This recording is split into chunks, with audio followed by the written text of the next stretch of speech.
Fala aí galera, eu sou o T e será que finalmente teremos novamente um Link 4 decente para poder usar no jogo? Desde o banimento da Apollousa, as pessoas estão carentes do Link 4, aqui na rua não se fala de outra coisa. E bem meus amigos, hoje eu tô aqui para poder comentar mais uma vez sobre as novidades da nova coleção, da nova Main Collection, né, o Suda Supreme of Darkness, como você pode me acompanhar falando sobre nessa sériezinha aqui em cima. Hoje eu tô tentando trazer alguns dos principais pontos sobre a nova coleção e depois eu vou tentar fazer um apanhado geral para poder resumir para você as principais questões que vem nessa box e as mudanças que ela pode ter no jogo e o seu impacto no meta. Bom, hoje eu quero comentar um pouquinho sobre o novo Link 4, que é essa menininha, não é o Impermanence, é essa menininha aqui, ó, uma menininha com um nome muito estranho, que particularmente eu vou chamar de Bao. Esse vai ser o nome dela pra mim, tá? Então, essa menininha aqui é o novo Link 4 que veio pro jogo e que tem gente que diz que o efeito dela é quebrado, tem gente que diz que o efeito dela é ok, mas o ponto é, temos um Link 4 para poder usar no jogo novamente. E é uma carta interessante e que pode promover algumas dinâmicas legais. E aí eu quero aprofundar um pouquinho e falando um pouco mais sobre card design e a proposta que essa carta expõe pra gente, ou pelo menos a ideia que a Konami pode ter, teoricamente, sou eu sendo otimista com relação ao jogo. Mais uma vez, isso aqui é a receita para frustração completa, mas é o que eu tô vendo muito por causa dessa carta. Vamos comentar um pouquinho sobre isso, porque o assunto é esse, partiu, então vamos lá! Muito bem, meus amigos, então antes de qualquer coisa, eu acho que eu vou ter que vir pra cá. Eu ia comentar só tendo a carta ali do meu lado, mas eu acho que vai ser melhor a gente vir pra essa tela aqui, onde eu vou poder comentar um pouquinho com vocês sobre ela, tá? Eu ia comentar ali, me arrependi e vim pra cá. Então essa aqui é a carta que a gente vai estar comentando hoje, né? A Bao Aqua The Lightless Shadow. Essa é a menininha que eu vou chamar apenas de Bao. Bem, enfim. Esse aqui é um novo Link 4 Dark Fiend Link, não é Light Fiend, o que já é um plus, né? Ela é feita com 2 monstros, incluindo um Fiend. Então ela não é a coisa mais genérica do mundo que absolutamente todo deck consegue fazer, tá? Não é simplesmente uma endboard standard para todo mundo poder usar, como uma Apollousa, por exemplo, era. Como uma IP com Little Knight, por exemplo, é. Ou uma Little Knight direto, dependendo do deck que seja. Não é essa carta. Ela é restrita e tem que ter um Fiend dentre esses monstros que você vai usar como material Link pra ela, beleza? O efeito dela é bem simples. Durante a main phase Quick Effect, você pode descartar uma carta para ativar um desses efeitos. Então você escolhe o efeito que você vai querer ativar. O primeiro efeito é destrua uma carta no campo. Então pelo custo de descartar uma carta, você vai poder destruir uma carta no campo que é interessante. E aí você pode até pensar, ah, mas eu tenho Cerberus, que eu posso fazer com a IP no turno do oponente. Sim, você pode. O Cerberus destrói só monstros na minha Monster Zone, né? Tem essa diferença. Ele não destrói Spell Trap. E se for Spell Traps? Aí você pode fazer uma Nightmare Phoenix. Ou se for um Spot Removal geral, você pode fazer um Unicórnio. E aí todos eles vêm via IP, por exemplo. Sim, poderia ser. E teria mais ou menos o mesmo efeito que essa carta. Mas ela tem esse potencial de destruir uma carta no campo. Tudo bem, então esse é um dos efeitos. O outro efeito que você pode escolher, esse tem um potencial bem mais maluco, é que você vai banir essa carta até a End Phase. E aí, se fizer, Special Summon um Light ou Dark monstro do teu cemitério. Então, esse é o segundo efeito que você pode escolher. Bane ela, e aí, até a End Phase. Na End Phase, ela volta pro campo, igual a Little Knight, né? A Little Knight, ela se bane junto com outro monstro, e na End Phase, os 2 monstros voltam. Não conta como Special Summon, os 2 monstros voltam pro campo. E aí, se você fizer, você faz Special Summon de qualquer Light ou Dark no teu cemitério. É claro que esse Light ou Dark que você vai invocar tem que ser proveitoso. E você pode usar isso como sendo uma espécie de extensor no teu campo, ou você pode usar isso como sendo, de fato, a parte preocupante do efeito, que é ser uma Floodgate. Por exemplo, você pode jogar uma estátua, né? Então, se eu pesquisar aqui por estátua, a gente vai procurar a estátua de luz ou a estátua de trevas. São coisas que você pode fazer. Ou você pode pegar algum monstro Floodgate como um Chaos Hunter, por exemplo, porque ele é Dark. Desde que esses monstros aqui estejam no teu cemitério, você pode invocar eles pro teu campo. As barreiras são standard, né? Todas elas têm o mesmo efeito. No caso da estátua de luz, nenhum jogador pode Special Summon um monstro, exceto Light Monsters. Então beleza, o cara vai poder invocar só a Fiendsmith. No caso dessa aqui, é diferente. Nenhum jogador pode Special Summon um monstro, exceto o Dark Monsters. Então são 2 exemplos de monstros que sim, você pode invocar pro campo. Nós temos até um Chaos Hunter da vida, né? Que o efeito dele é que o oponente não pode banir cartas. E se você quiser ser ainda mais extremo, você pode até pensar numa Christia, né? que é um monstrinho como esse aqui, que o efeito dela é: nenhum jogador pode Special Summon Monsters. Pois é, nenhum jogador pode fazer Special Summon de maneira alguma, tá? Então, sim, essa carta tem esse potencial maligno. E para isso acontecer, o que é que tem que rolar? Você tem que jogar uma carta do deck pro cemitério. Graças ao bom Deus que uma das cartas que poderiam fazer isso, que é a nossa querida e amada, não tão amada assim, a Bia, já está banida. Então, escapamos, hein? Escapamos de um formato em que não tem Fiend Smith junto com Bia, junto com Baal. Que aí sim você podia ter essas Floodgate o tempo todo. E a gente tinha coisas muito piores do que, sei lá, uma Floodgate que tá lá com efeito contínuo que poderia tomar Impermanence. Então, sim, o mundo já foi bem pior. Mas ainda assim tem formas disso acontecer. E se tiver algum deck que tem uma proposta como essa, a Baal vai estar sempre no radar, como sendo uma carta aqui. Você pode jogar um monstro Floodgate, a Baal vai descartar uma carta, vai invocar esse monstro Floodgate, você banir até a end e depois ela volta. Você pode fazer isso direto no teu turno, ou você pode fazer no turno do oponente também. Então, um deck consegue fazer isso com uma competência forte, é um Quimera. Apesar de que o Quimera já consegue invocar um monstro como esse aqui por si só, né? Porque tem justamente o Baphomet, que pode ser banido do cemitério, para poder invocar o bicho do cemitério. A Quimera... O Baphomet invoca do banimento e a Quimera invoca do cemitério. Eu acho que é uma coisa dessa, né? Mas você já consegue fazer, mas o Quimera, por exemplo, não é meta atualmente, mas dá pra fazer. A Baal encurta esse caminho desde que você tenha um Fiend incluso no Link Summon dela. E você pode até recorrer a coisas de links genéricos, como por exemplo, uma Beach Cop. É assim o nome dela? Caralho, agora pra eu achar ela. A Beach Cop, mano. Mas você sabe qual é, né? É Underworld? Eu acho que é de Underworld também, né? O Mucracker é uma carta que dá pra fazer. O Mucracker é um Fiend que pede 2 monstros de efeito pra fazer ela. Mas a Beach, que é essa mina aqui, ó, Beach Cop é diferente, né? Então, a Beach Cop, ela pede 2 monstros Herol. Então, dependendo do deck, você pode juntar 2 pra fazer a Beach Cop. E aí você junta ela pra fazer a Baal. Enfim, se isso vier a ser uma questão, coisa que atualmente não é. Mas entenda que sim, existe esse potencial escroto. E aí nós temos a outra parte, que esse segundo efeito dela aqui, ela dá medo quando você lê, se liga. Durante a sua Standby Phase, você pode comprar cartas igual o número de diferentes tipos de monstro no teu cemitério. E aí você coloca cartas da tua mão no fundo do deck em qualquer ordem, igual o número de cartas que você comprou. E, cara, a chance de ter uma diversidade gigantesca no teu cemitério é muito alta. Por vários fatores. Um dos fatores é o nosso extra deck. Você vai fazer um monte de monstro, mas... Enfim, vamos supor que tem uma temática aí. Então você só vai ter dragão, por exemplo, beleza? Mas cada vez mais a gente tem mais hand traps. Cada vez mais a Konami vem fazendo engines genéricas, como eu comentei nesse vídeo aqui, como sendo uma tendência antes do Fiend Smith existir, tá? Mas eu comentei nesse vídeo aqui em cima, engines de main deck que a Konami tá tentando colocar pra gente, porque não é uma coisa que ela quer porque quer, é porque tem engine no main deck genérica que pode ser usado em muitos decks e que é impactante, que é usado no meta, ou até em decks mais fracos que ficam melhores por causa disso, faz com que ela venda mais, né? Venda mais cartas com raridades altas, faz com que a coleção com que ela está sendo lançada seja mais importante. É mais importante ter uma engine de Fiend Smith do que ter um Needle Fiber, que é usado em todo deck, por exemplo, sabe? Porque o Needle Fiber só precisa de um extra deck. Agora, uma engine com Fiend Smith precisa de todas as cartas, incluindo Tree of the Engraver, por exemplo. Então, é sobre isso que eu quis dizer com essa questão de engine. Então a chance de ter uma engine dessa que não tem nada a ver com o tipo de monstro do teu deck é alta. O que faz com que essa carta aqui, além das Sand Traps que pode ter no teu cemitério, sempre compre muitas cartas, se ela tiver sobrevivido, porque isso só conta na sua Standby Phase. E uma das formas de garantia dela estar no teu campo durante o teu Standby Phase é esse efeito de tempo que ela tem, né? De se banir, nem é um efeito de tempo, mas enfim, de se banir até a End Phase para poder invocar um monstro do teu cemitério, e aí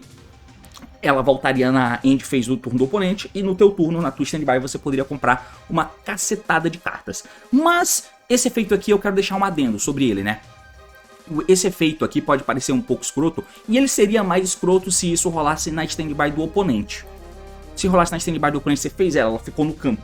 Seja você ter dado o efeito de voltar ou não, ela ficou no campo. E aí, com ela no campo, você daria o efeito, compraria um monte de cartas, e desde que você tivesse uma, 2 cartas na mão, você ia comprar um monte de outras cartas para ver se você achava alguma hand trap de impacto alto, alguma hand trap floodgate de impacto alto, dependendo do formato, por exemplo. Isso sim seria mais escroto. Mas sendo na standby seguinte, eu acho que tem até um potencial interessante de visão do jogo, que aí é onde eu queria comentar sobre o ponto positivo. Eu não acho que isso aqui é escroto, que esse efeito é escroto, tá? Porque, vamos recapitular, durante a sua stand-by, então, eu comecei jogando, ela não tá no meu campo, obviamente, eu fiz minha jogada, eu fiz ela ficou no campo. Quando eu terminei o turno, foi pro turno do oponente, eu usei o efeito dela, um dos dois, descartei uma carta. Esse é um ponto importante, né? Eu descarto uma carta pra fazer isso. Então, ela já é uma carta que pesa essa questão de custo com o que eu quero fazer. Eu descarto uma carta.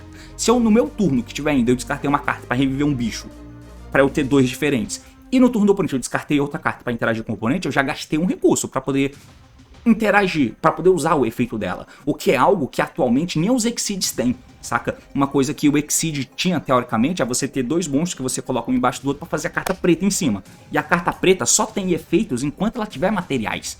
Quando não tem materiais, teoricamente acaba. E tem um monte de deck, um monte de monstro, muito mesmo, a maioria esmagadora, que burla isso, né? Monstro Exceed que não precisa detachar para poder ativar efeito, é bizarro, cara, bizarro. O Exceed detacha para não morrer. Enfim, aqui pelo menos você tem uma questão de custo versus recompensa que eu acho que é importante ter no jogo. O que já pesa tentando dar um certo equilíbrio pro jogo, teoricamente.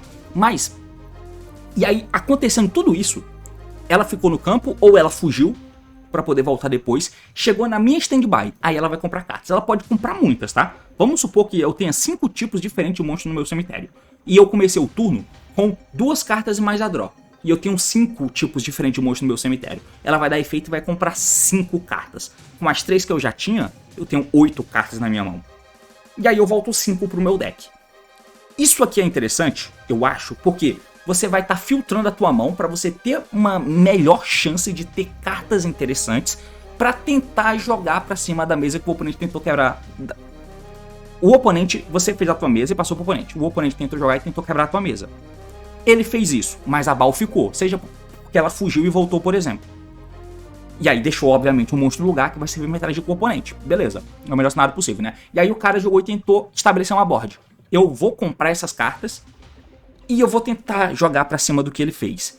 Um mundo legal seria se eu não matasse ele naquela hora. E o ataque dela aqui, ó, é de 2.800. É até um ataque alto, né? Mas enfim. E aí, se isso ajudar essa proposta, porque na minha cabeça é isso que ela tá fazendo, sabe? Uma carta que vai pra end e volta pra ela poder ficar no campo e dar esse efeito, a Konami tá tentando promover a dinâmica de grind. É o que eu vejo com essa carta, apesar do efeito Floodgate dela, tá? Potencialmente de Floodgate, podendo invocar uma Floodgate. Desde que o deck tenha mecanismo pra isso. E mesmo que não tenha, as pessoas podem forçar esse mecanismo, o que é chato, realmente, mas eu achei essa carta bem maneira, tá? Eu não acho ela escrota, não. Ela tem um potencial de trazer alguma carta escrota, mas inicialmente eu não acho ela uma carta escrota. E é uma carta que pode causar impacto no formato, porque ela pede Fiend e nós temos quem no formato? Fiend Smith. Aí aqui entra na primeira coisa que eu quero comentar um pouco com vocês, né? Então eu vou trocar aqui a tela pra gente poder ver essa tela aqui, ó, onde basicamente eu só vou mostrar uma coisinha bem idiota, tá? Uma jogada bem idiota em que todo deck pode fazer, inclusive os Razor atualmente. Então, tinha 2 monstros no campo que viraram a Moon, ok. Eu fiquei um tempão pensando no Beat Cop e tal, sendo que existe a própria Moon, que é um Fiend já, né? Enfim, então a Moon virou o Requiem, que vai tributar e vai trazer a Misa vai jogar Engraver e você vai jogar Standard, né? Entrou em Engraver, fez o sequência, que embaralhou a galera, lançou o de dia no campo.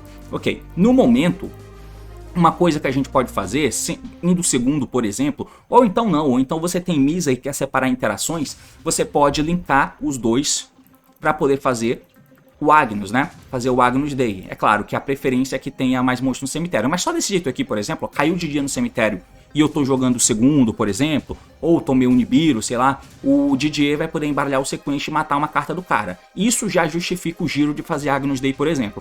Ou então eu quero só ter um monstro mais forte, então o Agnus Day daria efeito, voltaria para trás, invocaria o DJ, e aí eu poderia dar o sequência e invocar ele aqui, né? Se é um T0 da vida, por exemplo, o que justificaria eu ter feito isso aqui desse jeito, passado pelo Agnus Day, por exemplo?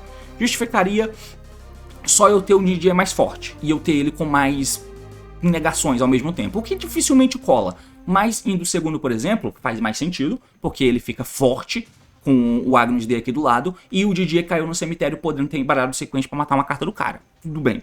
tem esse lado aqui e eu poderia ter uma parada dessa. O que rola bastante no formato atual, tá? Às vezes rola também de você ter a Misa no cemitério jogando de Raze, o que é muito importante. Então você vai ter o Agnus Dei que tem o sequência de dia no cemitério indo primeiro, e você deu o Agnus Dei pra voltar pra trás e invocou a Misa pra deixar ela no campo. Com isso você baixa o Raze, ou o X-Raze, por exemplo. E o X tem um nível 4 do lado, que é a Misa. Então o X busca e você faz a tua jogada de Fiend Smith, de Razel, por exemplo. Aí você passa pelo duo e tal. E por que isso é interessante? Porque no turno do oponente, a Misa vai dar efeito, voltar pro deck para invocar o Agnus Dei, que vai dar o efeito Quick de voltar para trás e invocar o Didier. Então, com essa jogada, você consegue ter essas diferenciações, o que é muito interessante. Tá? Mas a gente vai voltar um pouquinho para uma outra situação que a BAL pode promover. Então, nesse ponto aqui, eu posso simplesmente dar, por exemplo, eu vou pegar uma carta para você ver o descarte, né? Então, aqui a gente teria um monstro do lado, porque dificilmente esse Fiend Smith vai estar sozinho, né? Não é um deck Fiend Smith turbo, né? Por exemplo, podia ser um monstro de um Primate, como eu mostrei para vocês no vídeo de Primate, da engine de Primate no formato, né? Então, é só um monstro genérico qualquer, que eu vou juntar com o Agnus Dei que eu fiz para poder fazer a BAL, por exemplo. E por que isso pode ser útil? Porque a BAL pode dar efeito aqui, ó, descartar, se banir e invocar o Didier. E aí com isso eu tenho um sequência no cemitério, então eu dou o sequência e invoco ele. Por que eu tô fazendo esse giro todo para fazer isso aqui? Bom, porque depois a BAL volta e ela fica no campo.